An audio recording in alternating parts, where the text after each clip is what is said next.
Dear students, in this module, we will discuss about approximate methods which are widely used in quantum mechanics.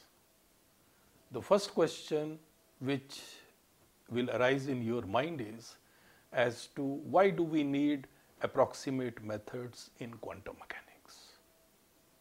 As you have already studied in the past, that we have used the postulates of quantum mechanics to solve Schrodinger equation exactly for certain systems such as particle in a one-dimensional box, linear harmonic oscillator, rigid rotator, and a chemical system, namely hydrogen atom.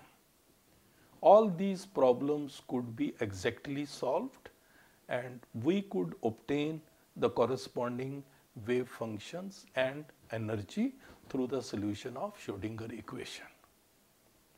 But as we move to more complex systems, it's found that it's not possible to solve Schrodinger equation exactly.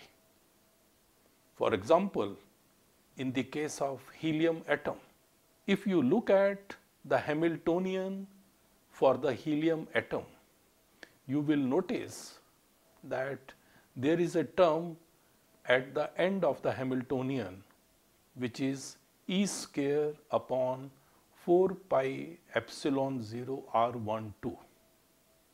This term accounts for interelectronic repulsion in helium atom. And it is this term which makes it impossible to solve Schrodinger equation for helium atom. Hydrogen atom could be solved because there was no interelectronic repulsion term there. There was only one electron in hydrogen atom. But in helium atom, there is one interelectronic repulsion term. And as we move to the next, say, lithium atom, there will be more interelectronic repulsion terms. So, as the complexity of the chemical system increases, the solution of the Schrodinger equation becomes very, very difficult.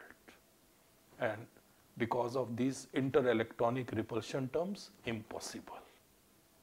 So, for such chemical systems, how to obtain wave functions and energies through the solution of Schrodinger equation is a big problem.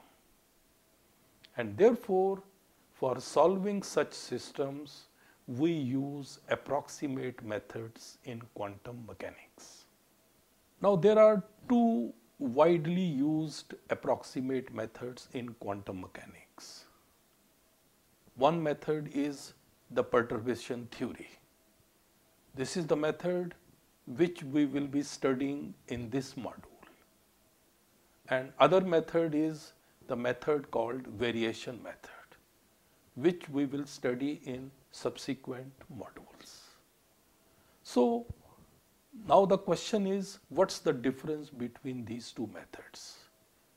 And what are the salient features of perturbation theory? Now, how perturbation theory helps us in solving complex chemical systems?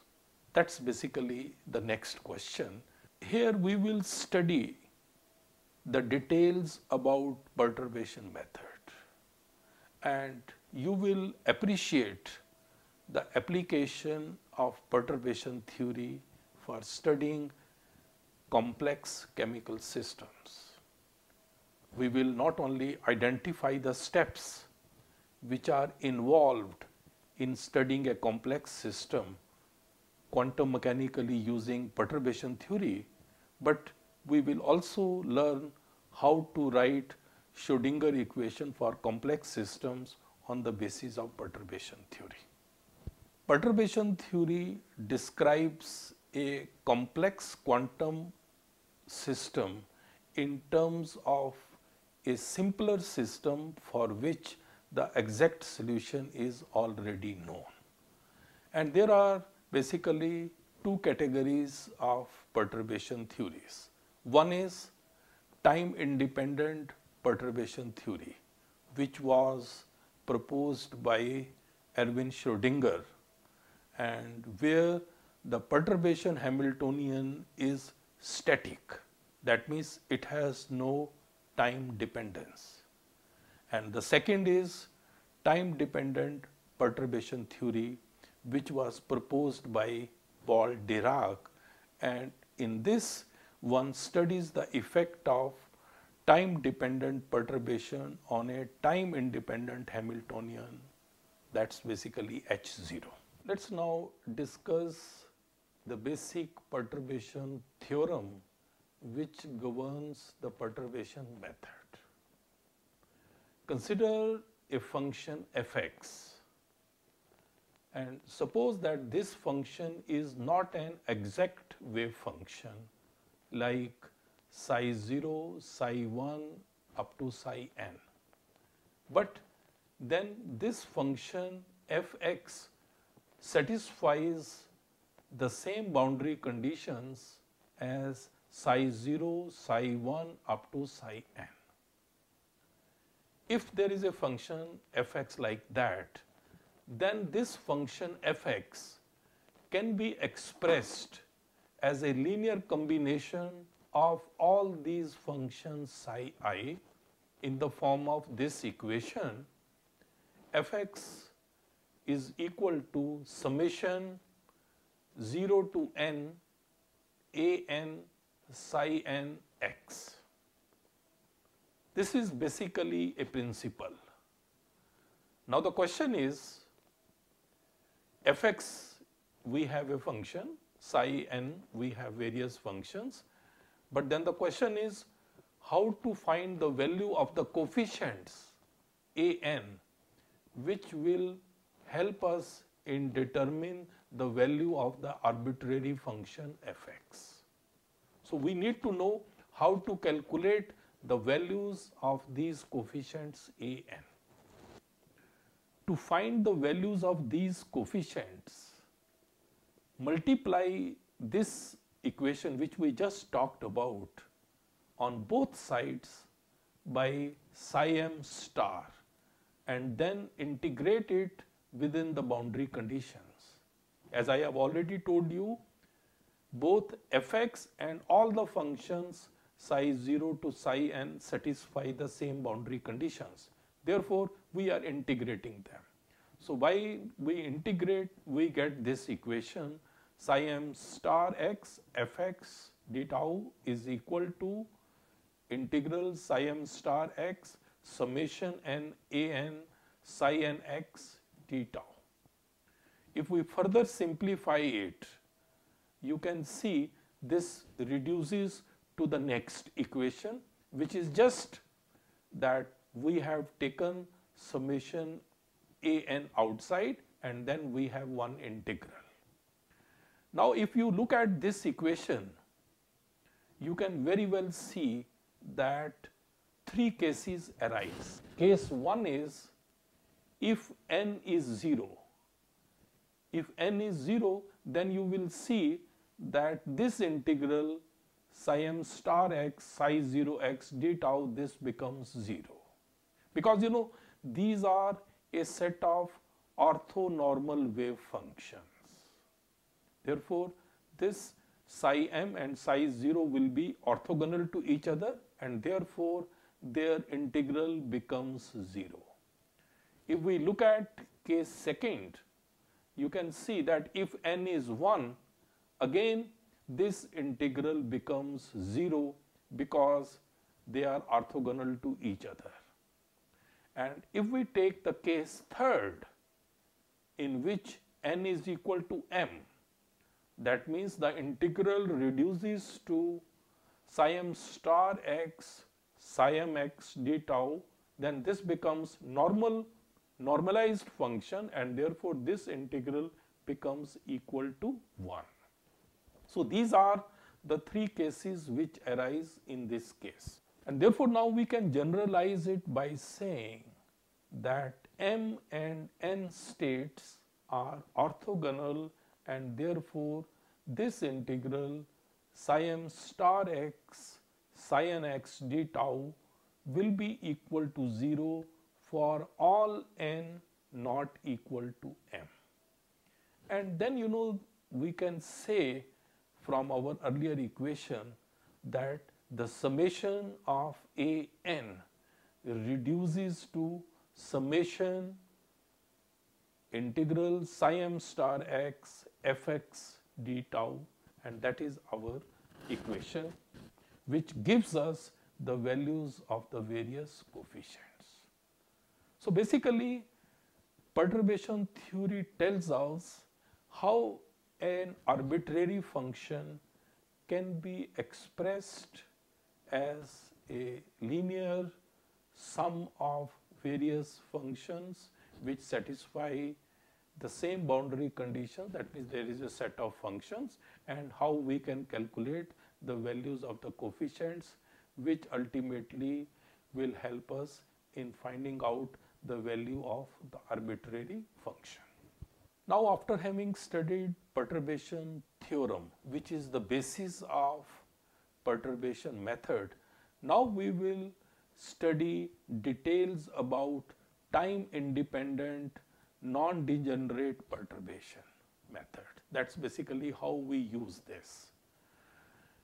Here we are dealing with a system which is non-degenerate. That means its ground state is non-degenerate.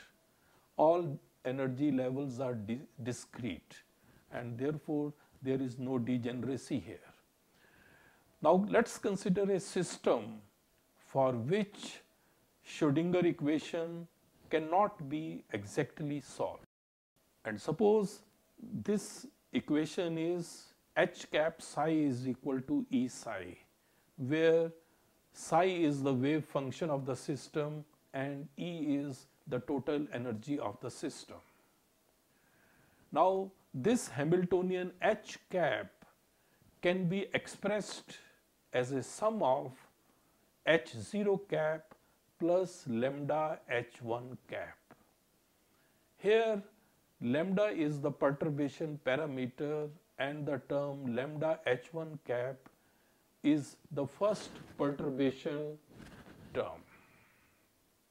In general, the Hamiltonian, the wave function and the total energy for any complex system can be expressed using Taylor series of expansion in the following way: h cap equals h0 cap plus lambda h1 cap, and if there is a second term, second order perturbation, it will be called lambda square h2 cap plus so on.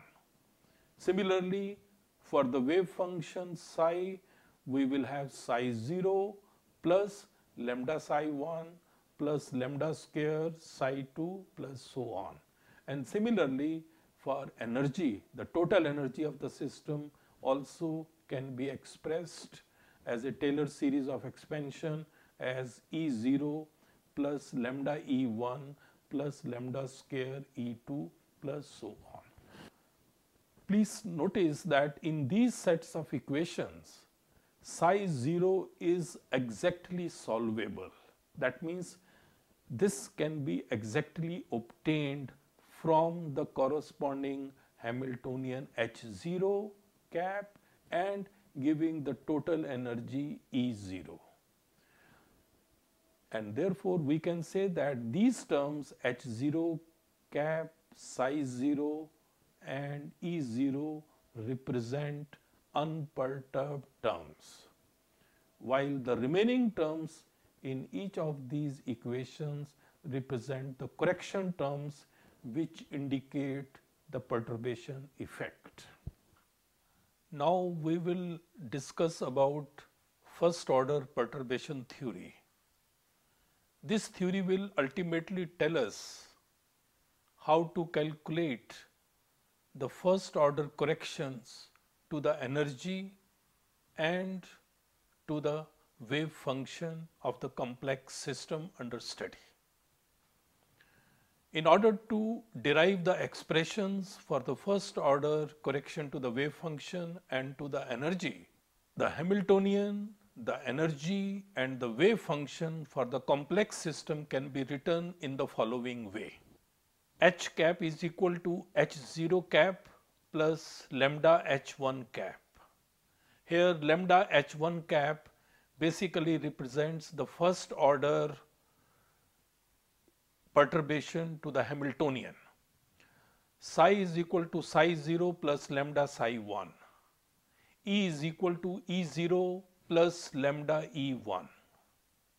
Here it is assumed that psi 0 and E0, they are the exact solutions of the corresponding wave equation H0 cap psi 0 is equal to E0 psi 0.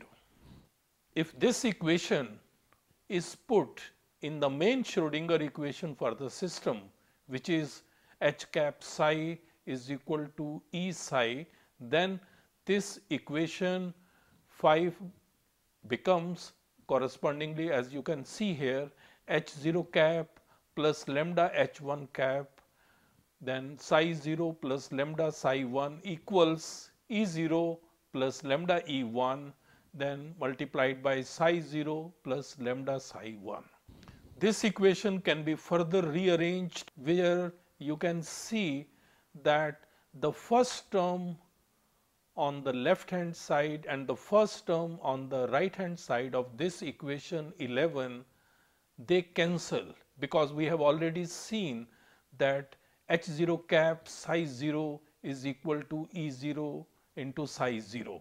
So once these two cancel out, the corresponding equation becomes H0 psi 1 lambda plus H1 cap psi 0 lambda equals E0 psi 1 lambda plus E1 psi 0 lambda, gives us the corresponding equation 13, which is H0 cap minus E0 operating on psi 1 is equal to E1 minus H1 cap into psi 0.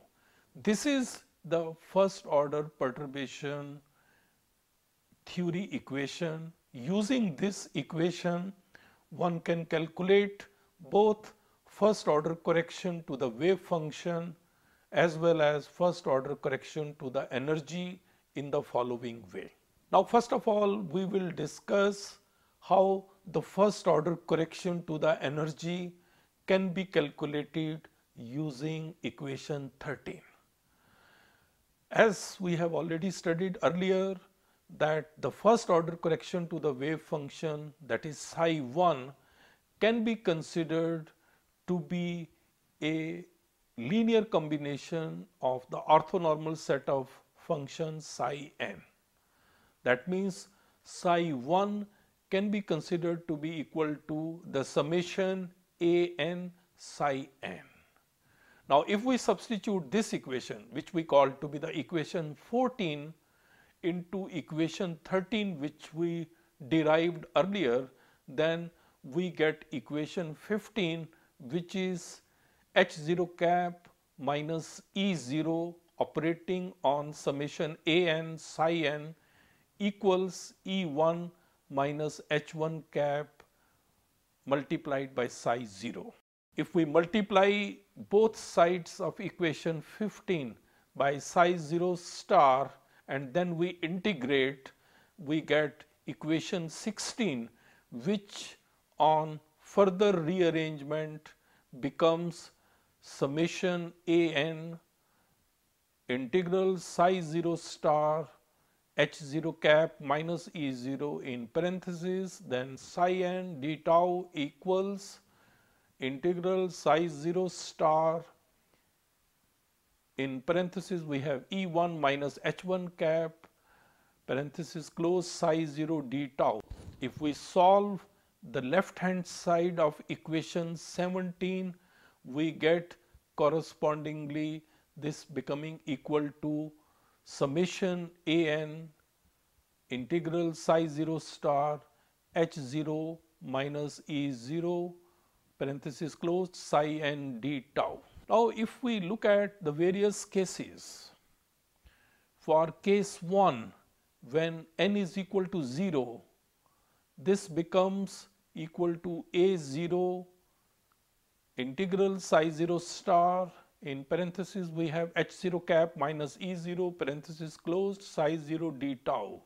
And if this equation is further solved using equation 9 which we used earlier, this becomes equal to 0. Then we came to the case 2nd, where n is equal to 1. In this case, if we again solve this, we can see that this left hand side becomes equal to again equal to 0. This is because of the fact that h cap is an Hermite operator and eigenfunctions psi of Hermitian operators are always orthogonal, and therefore this also becomes equal to 0. Now, equating left hand side to the right hand side of equation 17, we get 0 is equal to integral psi 0 star, in parenthesis we have E1 minus H1 cap parenthesis closed psi 0 d tau. And if we expand it and further simplify it, we get E1 is equal to psi 0 star H1 cap psi 0 d tau. Now, you can see this gives us the first order correction to the energy, and that is what we really wanted to have. And we can see that the first order correction to the energy is related to the ground state wave function psi 0 and also to first order perturbation to the Hamiltonian H1 cap. Once we have the first order correction to the energy, that is E1, therefore then the total energy of the system becomes E is equal to E0 plus E1, and E1 is, as we have seen just now, is integral psi 0 star H1 cap psi 0 d tau. That is what we have in equation 21. Now, here we will try to find out the first order correction to the wave function. That is basically psi 1, which we will try to find out. As you already know that if we are using equation 15, which we had earlier, we get the corresponding equation h0 cap minus E0 in parenthesis, then summation a n psi n is equal to E1 minus H1 cap psi 0. If we multiply both sides of this equation 15 by psi m star and then integrate, we get equation 22, and if we solve the left hand side of equation 22, this becomes equal to integral psi m star in parenthesis h0 cap minus E0 parenthesis closed summation a n psi n d tau. This equation on further simplification becomes summation a n in parenthesis integral psi m star h0 cap psi n d tau minus psi m star E0 psi n d tau. Here also various cases arise. Case 1, when n is equal to m. In this case, when n is equal to m, this equation becomes now summation a m in parenthesis we have E m minus E0, and that is equation 23. And if we consider the case 2nd, when n is equal to 0, this equation reduces to, you can see very conveniently, this becomes ultimately equals to 0. And if we consider case 3rd, when n is equal to 1, then this side of the equation also becomes equal to 0. We get equation 24, which is left hand side is am into em minus E0 in parenthesis equals integral psi m star in parenthesis we have E1 minus H1 cap parenthesis closed psi 0 d tau.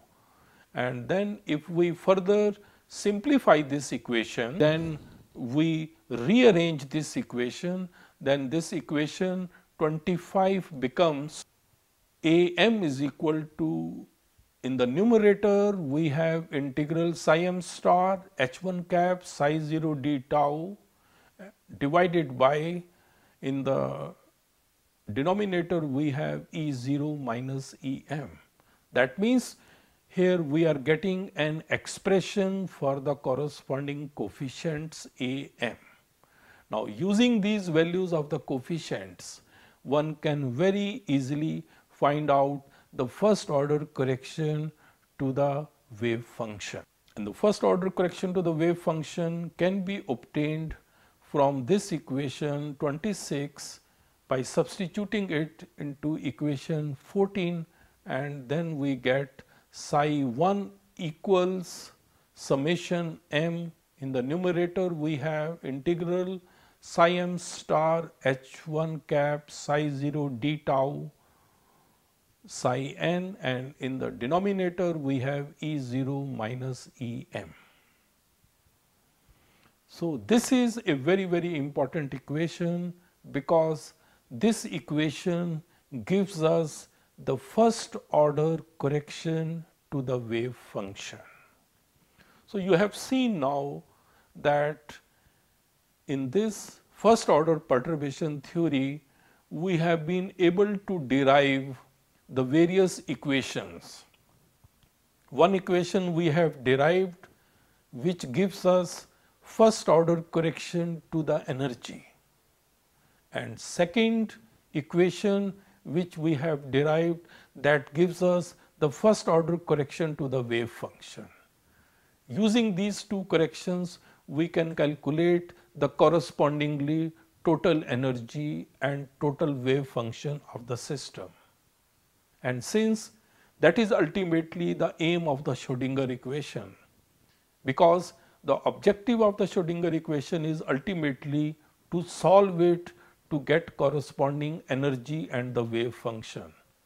Therefore, in perturbation method, we have used perturbation theories to calculate wave function and the total energy using first order perturbation corrections. So in this module, let's summarize what we have learned. First thing which we have learnt is that for a multi-electron system, Schrodinger equation cannot be solved exactly, and that the main problem comes from interelectronic repulsion terms. Secondly, since Schrodinger equation cannot be solved exactly, therefore approximate methods are used to have a solution of the Schrodinger equation for these complex systems. There are various approximate methods used. Perturbation theory is one approximate method that solves the Schrodinger equation of the complex system by providing successive corrections to an unperturbed problem. In our problem here, we have used the first order correction to the perturbation.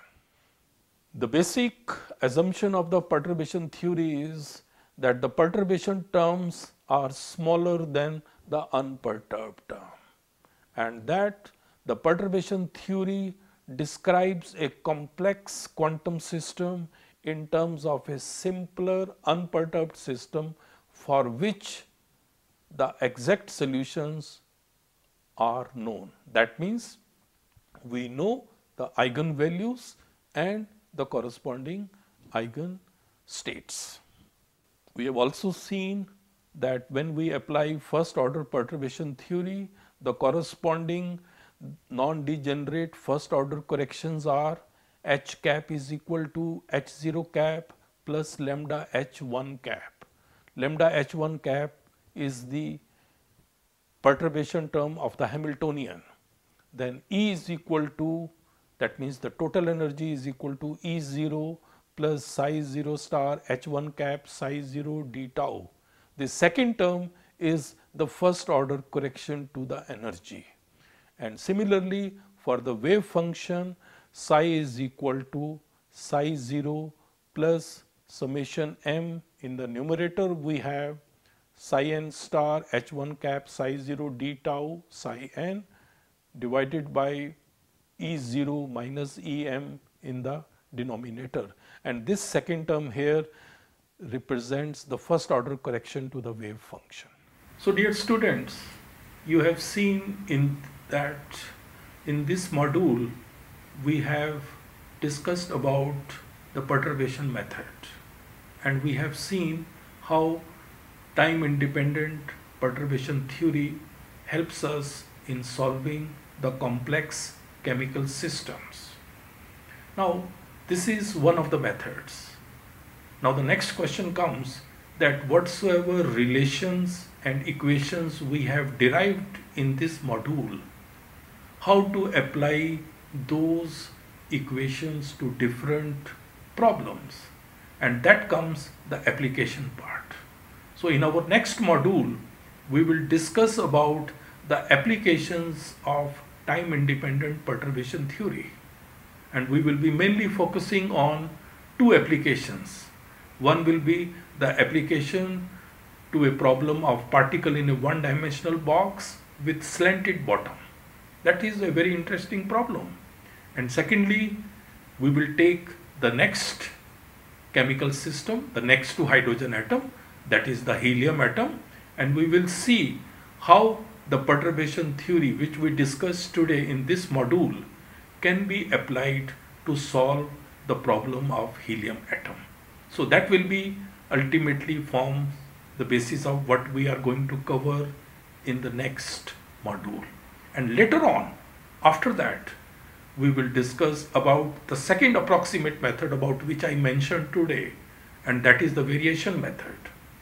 What is the basis of the variation method and how this method can be used to solve Schrodinger equation for various systems.